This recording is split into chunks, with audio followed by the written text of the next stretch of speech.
Bueno, muchas gracias, Helga. Quiero partir por agradecer a Convivir y a los organizadores de este evento por la invitación, felicitarlos por este aniversario y agradecerles por todos los aportes que han hecho en estos 20 años. Sí.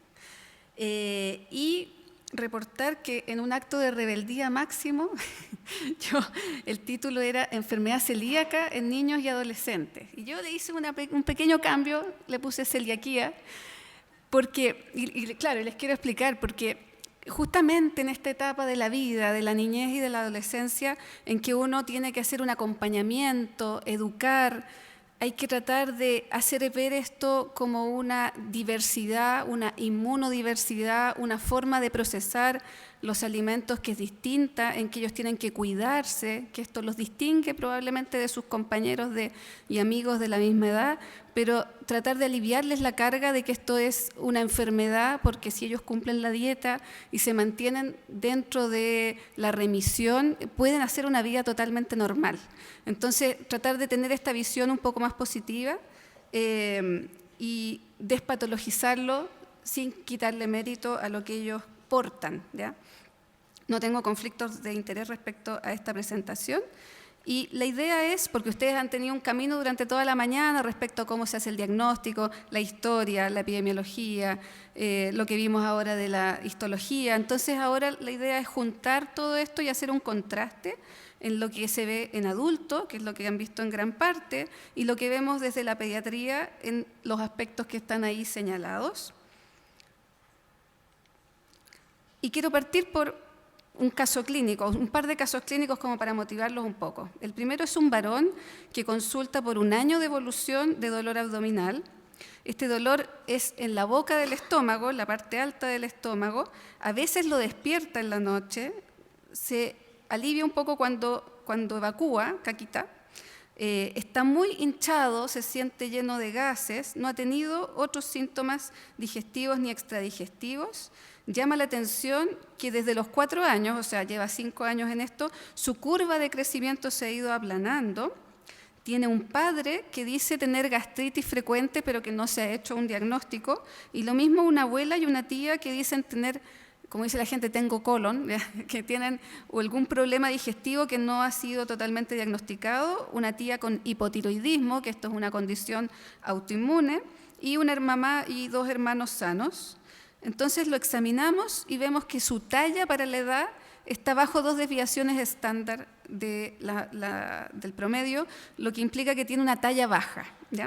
Además de eso se ve pálido, su musculatura está disminuida, tiene algunas alteraciones del esmalte dental, un abdomen que está bastante lleno de gases, distendido, con hartos ruidos, cuando se ausculta el abdomen se escuchan así las tripitas, como se dice, y entonces le diagnosticamos un dolor abdominal probablemente orgánico, o sea, tiene una enfermedad digestiva en este momento y su talla baja. En este caso, después de todos los estudios que vimos durante la mañana, se llegó al diagnóstico de una celiaquía. Pero esta es una celiaquía que debuta como dolor y talla baja, que no es lo clásico. Acá tenemos otro paciente que tiene 8 años, que tuvo antecedente de alergia a la proteína de leche de vaca en su primer año de vida, que a los 7 meses empieza a tener dolor abdominal, distensión, cada vez que le dan trigo. O sea, le empiezan con los fideitos cabello de ángel, después la abuelita le pasa un pedacito de pan, y así cada vez que le ocurre esto, tiene dolor abdominal y diarrea, además de algunas lesiones en piel, tiene lesiones que le pican. A los 2 años fue a un gastroenterólogo que le pidió el estudio de celíaco, le pidió anticuerpos que salieron negativos con una IgA normal, con lo que vimos recién con el doctor Álvarez, y la madre decide partir una dieta sin gluten y el niño mejora, ya no tiene más problemas digestivos, su piel sana. Sin embargo, pasaron los años, o sea, este niño ya tiene 5 años, ingresa al colegio y en el colegio se queda a almorzar, cuando le dan fideos o cualquier cosa con gluten, nuevamente tiene diarrea, dolor abdominal y estas lesiones en la piel.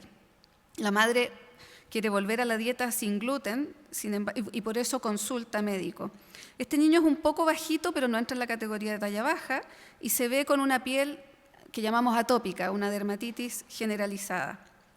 Entonces, en este caso nos podemos plantear lo mismo, ¿será un celíaco seronegativo? ¿Será otra cosa?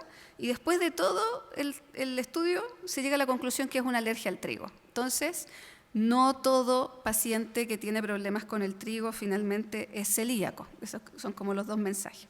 Entonces, partiendo desde la epidemiología, cuando se conoció la enfermedad celíaca, como vieron en la mañana en la parte de la historia, lo clásico era el niño entre lactante y preescolar que tenía desnutrición y diarrea. Y la prevalencia de eso era relativamente baja. En nuestro país, estudios de los años 70, 80, reportaban que 1 en 1.800 chilenos, que eran todos niños, podía ser celíaco. Sin embargo, en la medida que hemos ampliado la mirada, cada vez pacientes con más años, ahora se pueden encontrar pacientes que debutan a los 70 años con una celiaquía, y de acuerdo a la última encuesta nacional de salud, que también lo vieron hace un rato, la prevalencia es 0,8, 0,7%. Sigue siendo más frecuente en niños y adolescentes, sin embargo, cada vez lo vemos más en adultos. Si este curso lo hubiéramos hecho a lo mejor hace 15 o 20 años, tal vez los pediatras hubiéramos invitado anecdóticamente a un gastroenterólogo de adulto a hablarnos de las diferencias con la pediatría. Sin embargo, y me alegra mucho, ya hay una conciencia instalada en los gastroenterólogos de adulto en buscar y conocer esto. Bueno, vamos a reiterar en quién sospechar la celiaquía cuando hay síntomas, pero recuerden que también hay asintomáticos. Entonces aquí las manifestaciones clásicas son la diarrea crónica, que era lo que conocíamos en la pediatría, sin embargo también podemos ver constipación, dolor abdominal, como el caso que les mostré, distensión, inapetencia, dispepsia, que es esta sensación como de flatulencia y dolor en la parte alta del estómago, y aftas orales recurrentes. Pero muy importante también vemos manifestaciones extradigestivas, dentro de los cuales en pediatría destaca lo que llamamos falla del medro, que significa que la curva de crecimiento se empieza a estancar, sobre todo en peso. También vemos talla baja. Los endocrinólogos pediátricos son de los que más nos derivan pacientes, están muy atentos a pedir los anticuerpos dentro del estudio de la talla baja. El retraso puberal, muchas veces nos derivan también pacientes los odontólogos, los odontopediatras, por las hipoplasias de esmalte dental, anemias, alteraciones menstruales, osteopenia. Entonces tenemos todas estas manifestaciones en rojo que tienen que ver con mala absorción, pero también podemos ver síntomas de la esfera neuropsiquiátrica, niños que son irritables, que a veces son catalogados de déficit atencional, que tienen poca energía, que son poco sociables, tienen poca paciencia, y también puede haber migrañas y algunas alteraciones neurológicas más duras, como la ataxia y la epilepsia, y otras manifestaciones autoinmunes, como son las artralgias, o en el laboratorio la hipertransaminasemia, que es una alteración de los exámenes del hígado, y algunos tipos de dermatitis, la que llamamos herpetiforme. Respecto a los que son asintomáticos y que tenemos que ir a buscarlos, muy importante los familiares de primer grado. Entonces, si los gastroenterólogos de adulto, los médicos de familia, encuentran un paciente adulto celíaco, tienen que derivar a sus hijos, ¿ya? O cualquier familiar que sea menor de edad para estudiarse, porque los familiares tienen 10, 15 veces más riesgo de tener la condición o desarrollarla en el futuro. También muy importante los diabéticos tipo 1, algunas condiciones cromosomopatías como el síndrome de Down y de Turner y enfermedades autoinmunes en general. Entonces, en este grupo hay que hacer una búsqueda activa y no esperar a que tengan síntomas desde que son pequeños. Por eso lo incluí aquí en la parte pediátrica. Se recomiendan las guías internacionales desde los 3 años de vida en estos grupos de riesgo hacer la búsqueda con anticuerpos y si la serología es negativa, repetir cada cierto tiempo, en este caso cada 3 años, aún en ausencia de síntomas, y si se presentan los síntomas que vimos en la diapositiva anterior, adelantar esa pesquisa. Aquí les quiero mostrar un estudio que se hizo acá en Chile, la parte pediátrica, en un periodo de 24 años en que fueron dividiendo por cada 8 años los distintos grupos.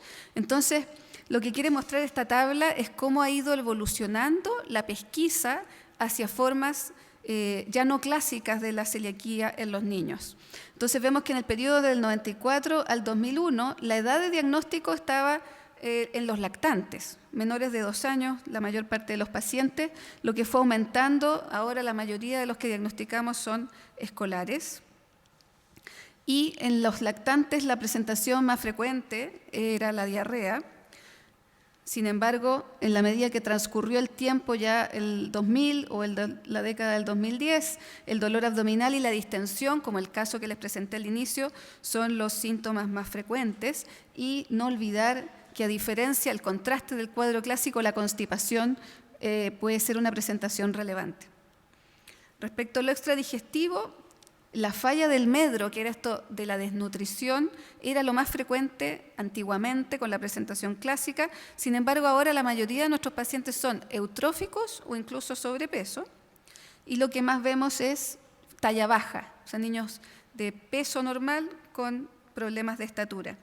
Y podemos ver niños totalmente asintomáticos que son parte de esta búsqueda activa que estamos haciendo en las patologías autoinmunes o las otras comorbilidades.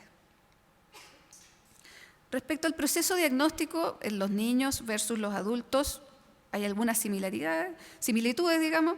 Todo parte con la sospecha por clínica o por ser grupo de riesgo, y partimos con los anticuerpos, en que se recomienda hacer inmunoglobulina antitransglutaminasa junto con la IgA total para ver si tienen déficit o no de IgA. Y la confirmación en general, y esto lo vieron ustedes también en la guía del Colegio Americano de Gastroenterología de este año, la biopsia sigue siendo el estándar en general para niños y para adultos, tomándose una cantidad adecuada de biopsias que representen distintas porciones del duodeno y buscando la linfocitosis y la atrofia vellositaria. Todos estos exámenes haciéndolos en dieta con gluten, no retirar el gluten antes de tiempo. Sin embargo, en pediatría hay una salvedad, que se acepta que si los pacientes tienen niveles muy altos de anticuerpo antitransglutaminasa, lo que llamamos 10 veces sobre el valor de corte del laboratorio, y a eso en una segunda muestra de sangre le sumamos el antiendomicio, y ambos son categóricamente positivos, uno podría plantear el diagnóstico sin tener que hacer la endoscopía y las biopsias, ¿ya? Pero esto debe hacerse con un especialista, un gastroenterólogo que conozca muy bien el tema de la celiaquía y estando seguros de que no se nos esté escapando otra patología, porque tenemos que tener en claro primero que este es un diagnóstico que ponemos para toda la vida, no puede haber duda, ¿ya? Segundo, lo diagnosticamos en la infancia y tenemos que pasar la adolescencia, donde los chicos se ponen cuestionadores. Tenemos que tener argumentos para decirles, sí, tú te sientes bien, pero tienes esta condición y tienes que mantenerte con la dieta.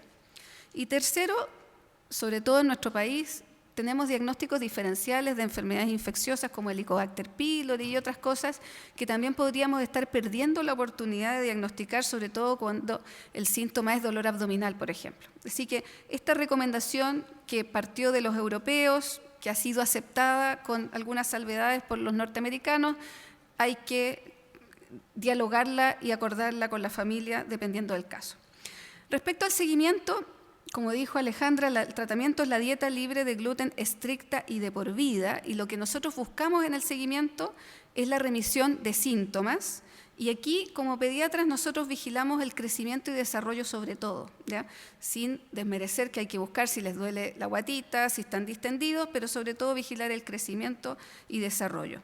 También hay que buscar la remisión serológica, y en pediatría esos son nuestros dos resultados principales, nuestros dos objetivos principales, a diferencia de los adultos, donde también buscan la remisión histológica, sobre todo por la posibilidad en los adultos de que haya enfermedades tipo síndromes linfoproliferativos que puedan evolucionar a cáncer, ¿ya? No es el caso en los niños, entonces nosotros en general no repetimos las endoscopías en el seguimiento a menos que aparezca algo más. Siempre monitorear la adherencia, y ahí el gold standard es la entrevista de nutricionista, si bien en el último tiempo han surgido otras alternativas como los péptidos de gliadina en orina y en deposiciones que están todavía en estudio, no son de uso clínico. Y acá en la pediatría, cuando los niños son escolares hacia abajo, nuestra mayor aliada es la familia, sobre todo en este caso la madre, pero muchas veces también el padre, ahí para obtener el dato de adherencia. Y en la adolescencia tenemos que hacer un acto de fe, de confiar y ganarnos el vínculo con este adolescente para lograr obtener esa historia. Y muy importante también el seguimiento es velar por la calidad de vida y salud mental de estos pacientes, que después vamos a tener una charla con más detalle en eso. Pero quise profundizar en esta diapositiva porque hay que velar por la calidad de vida del paciente en toda esta etapa de asimilar lo que significa vivir con una condición crónica, y para sus cuidadores por el estrés y la tensión que genera dentro de la familia esto. Y esto puede impactar en la autoestima de esta persona, esta niña o niño que se siente diferente. Por eso al inicio yo les decía que yo evito usar la palabra enfermedad celíaca en los niños para no ponerle una carga adicional al proceso de asimilar esto. También todo el proceso de inclusión, que es muy importante. En Latinoamérica la sociabilización gira en torno a la comida. O sea, nosotros en cuanta fiesta, cumpleaños, la expresión de cariño de la familia es a través de la comida. Entonces, se puede crear una brecha muy grande que hay que tratar de alivianar de alguna manera. También trabajar el autocontrol y a darle las herramientas para que esta persona desarrolle, durante su desarrollo, el autocontrol, que a veces es bastante pedirles, porque ellos están buscando su identidad y uno les tiene que pedir el autocontrol respecto a la pantalla, respecto al cigarrillo, al alcohol que les puedan ofrecer. Sobre eso le agregamos el gluten, que es algo mucho más cotidiano. Y también sobrellevar la frustración que puede significar y lidiar con las conductas exploratorias que son propias del desarrollo de la infancia y adolescencia, para permitir un proceso de sociabilización que sea lo más saludable posible, y en ciertos sectores más vulnerables también lidiar con la disponibilidad de alimentos, que nos dijo Alejandra que tratar de educar en que la dieta naturalmente libre de gluten es la primera etapa y debiera estar disponible para todos. Los kioscos saludables en los colegios, etcétera, tienen cosas sin gluten. Sin embargo, ahí también hay una brecha. Hay que lograr el engagement de la familia, y aquí me refiero a que normalmente la familia nuclear, los padres, son muy adherentes, comprenden muy bien de qué estamos hablando, pero a veces los hermanos no necesariamente van a empatizar y pueden estar comiendo un Super 8 o comiéndose un sándwich al lado de su hermano celíaco, y eso desgasta con el tiempo, ¿ya? Entonces hay que lograr el compromiso de la familia, porque los que no son celíacos dentro de la familia pueden de la puerta para afuera comer lo que quieran, pero tratar de que empaticen y solidaricen y no tensionen más esto. Y también la familia extendida, porque muchas veces los padres se ven sometidos a los cuestionamientos de la familia más extendida, los abuelos, los tíos, en celebraciones familiares. Oye, pero no le pongáis color, ¿cómo no va a poder comer esto? Estuve cocinando toda la tarde y ahora no se lo quiere comer.